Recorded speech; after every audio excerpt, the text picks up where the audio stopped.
This footage hides the most disturbing secret.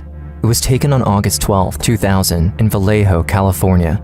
The girl in the window is 8-year-old Mitzi Sanchez. She looks happy in her father's arms, surrounded by friends and family. But on her birthday, Mitzi's life will take a shocking turn for the worse. 12 years earlier, Amber Swartz Garcia is playing jump rope in her front yard in Pinole, California, when she's abducted in broad daylight. After years of searching with no solid leads, the 7-year-old is presumed dead. Her body is never found. December 9, 1999, 11 years after the disappearance of Amber, 7-year-old Ziana Fairchild goes missing after witnesses saw her talking to a man at a Vallejo gas station. 1 year passes, and still Ziana is nowhere to be found. I miss you guys.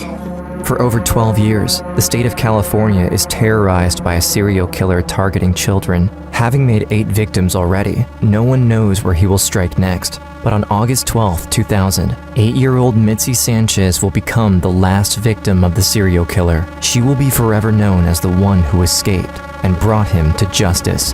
Vallejo police are again asking for the public's help tonight in locating a missing 8-year-old girl. To the person who took my daughter, I don't care what they done to her, just bring her back to me. I just want to see my daughter again.